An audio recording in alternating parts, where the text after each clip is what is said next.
This is chapter number 4, Key Elements of a Democratic Government. We are discussing key elements of a democratic government.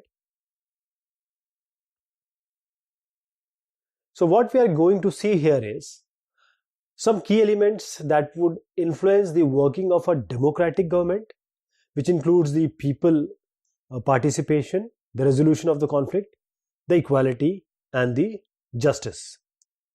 So South Africa, this is the not to scale map of the world. This is India, and this is the lowermost part of Africa. This is South Africa. Now South Africa is a country that has people of several races. There are black people who belong to South Africa and white who came there to settle, and Indians, of course, who came as laborers and traders. Maya Naidu, an 11-year-old South African girl living in the town of Johannesburg, was helping her mother clear up her old boxes. She found a scrapbook full of pictures and newspaper articles. There were many pictures of a young schoolboy of around 15 years of age. When she asked her mother who the boy was, she was told that he was called Hector. You can just call it as Lovo, and Lovo, or you can call just Lovo. Now, he had been shot by the police. Maya was shocked. Why? She asked. Her mother explained that South Africa was earlier governed by apartheid laws. Apartheid means separation on the basis of race. South African people were divided into white, black, Indian, and colored races. So according to the law, these races were not allowed to mingle or mix with each other, or they are not allowed to live near each other or even to use common facilities. Maya could not believe her ears. Maya's mother sounded angry when she spoke about life under this regime called apartheid. So she told Maya that in those days of apartheid, hospitals were separate. This is the discussion going on. So hospitals were separate, and so were the ambulances. An ambulance meant for white people would always be well equipped, while those which are meant for black people were not. There were separate trains and buses. Even the bus stops were different for black and white people. So non-whites were not allowed to vote. The best land in the country was reserved for the white people, and non-whites had to live on the worst available land. Therefore, the blacks and colored people were not considered to be equal to whites. This is called racism. One black township was the southwestern township of Soweto. Hector Lovu lived here, and he and his classmates joined the protest against learning the African or Afrikaans language in school. And this was the language whites spoke. So Hector and other school students were being forced to learn this language, but they wanted to learn their own language, which was Zulu. So the South African people, or you can say police, beat up the protesters mercilessly, ruthlessly, and shot at the crowd. One of their bullets killed Hector. This was on 30th of April 1976. The African National Congress, a group of people who led the struggle against the apartheid, and their most well-known leader, Nelson Mandela, fought the apartheid system for several years. Finally, they succeeded, and in 1994, South Africa became a democratic country in which people of all races were considered equal. So let us now try to understand that a democratic government means what? That means what it means to all of us. First thing is participation. Why do we have regular elections? You have already seen, or we have already discussed about that the people make the decisions in democracy. By the people, for the people, this is democracy. So through voting in elections, people elect leaders to represent them. And these representatives they take decisions on the behalf of the people who have elected them. So in doing so, it is assumed that they will keep in mind the voices and interests of the people, because ultimately they are elected by those people. Now, all governments are elected for fixed periods. In India, this period is for 5 years. So once elected, government can stay in power only for that period. If they want to continue to be in power, then they have to be re-elected by the people. So this is a moment when people can sense their power in democracy. So in this way, the power of the government gets limited by regular elections. There are other ways of participating or participation as well. Elections are usually held once in 5 years. So besides voting, there are other ways of participating in the process of government. People participate by taking an interest in the working of the government and by criticizing it whenever required. Criticizing means just criticizing. Okay, and this is healthy practice in democracy. In August 2005, when a particular government increased the money people had to pay for electricity, people expressed their disapproval very sharply. So they took out rallies and they also organized a signature campaign. The government tried to explain and defend its decision, but finally listened to the people's opinion, and they were forced to withdraw the increment in the price. So the government had to change its decision because it is responsible to the people. If people are not liking it, government has to do the way the people would want. So what approval or disapproval is discussed here? See, this is by a famous cartoonist. Not bad, one of the taps in the nearby village must be getting water. So see, there is a great line, there is a large length. So there are certain ban posters, like a poster on walls spoil the city's look. Further, many time posters are pasted on important signboards and even on road maps. All political parties should arrive at a consensus on banning posters on wall. There are certain things to take action. It is worrying to know that the tiger population of India is falling. Tigers are being hunted and killed by pokers for their skins. The government has not taken the issue of poking seriously enough. They are a part of food chain. It must take action immediately, arrest the pokers and implement the laws which are there to protect the tiger.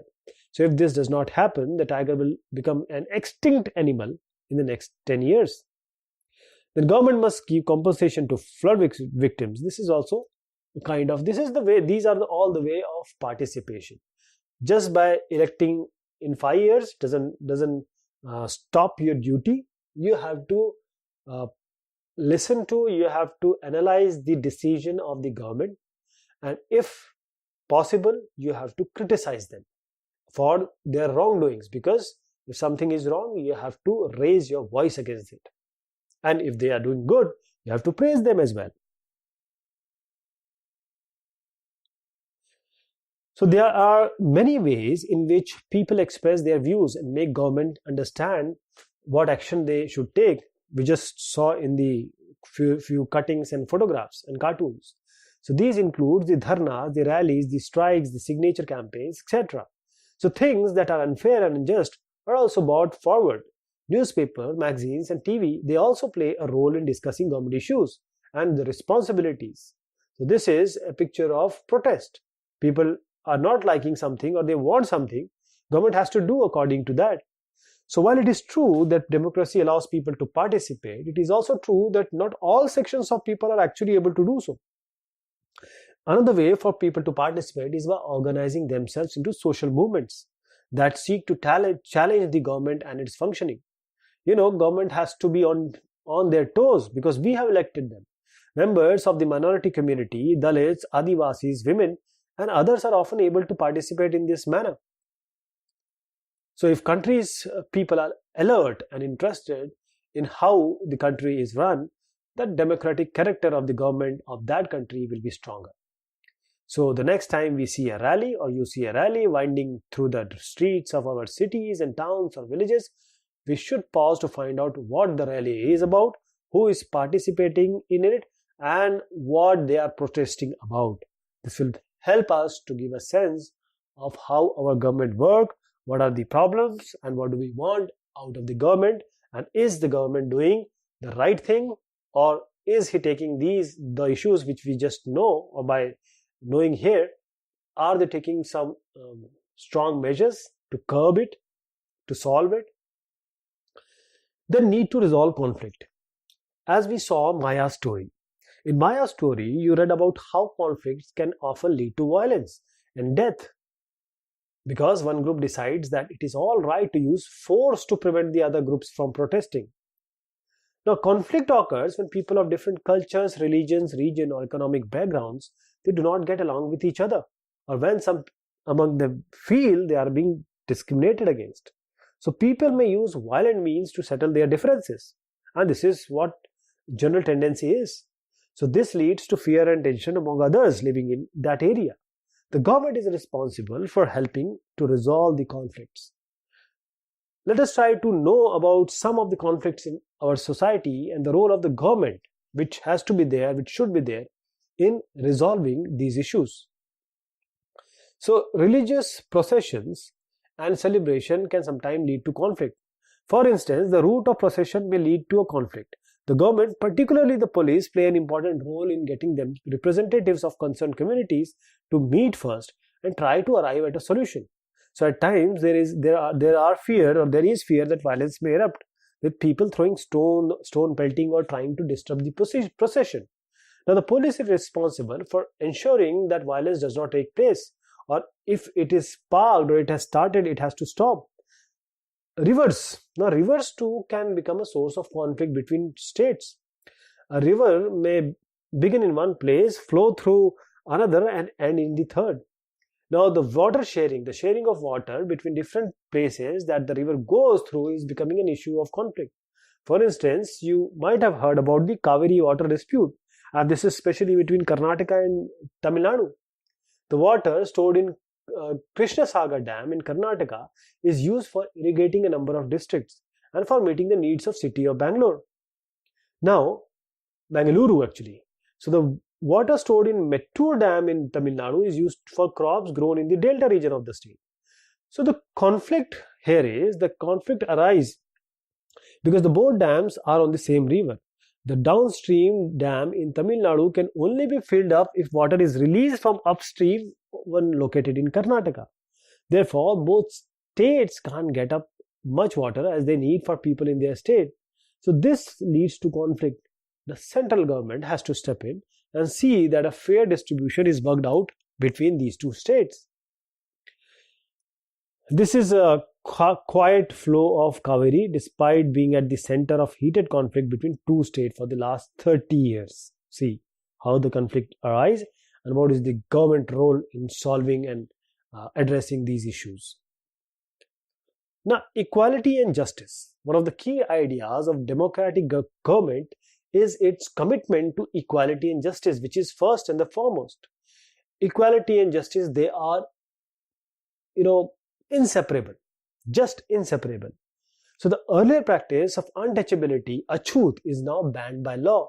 This group of people were denied education, transport or medical facilities, and even the chance to offer prayers. Dr. Bhim Rao Ambedkar, whom we have already known about, and many others like him, realized that such practice must not continue, and that justice can only be achieved when people are treated with equality, with justice. So the government also recognizes this and makes special provisions for groups within society that are unequal. For example, in our society, there is a general tendency to value and care for the boy child more than the girl child, which is still a stigma in our society. So this means that society does not value the girl and boy child equally, and this is unjust. This is what we are doing in our houses. So in this context, the government steps in to promote justice by providing special provisions that can enable girls to overcome the injustice that they are subjected to. Therefore, it is possible that the fees for girls might be waived or lowered in government school or colleges. Special provisions are made for the girl child.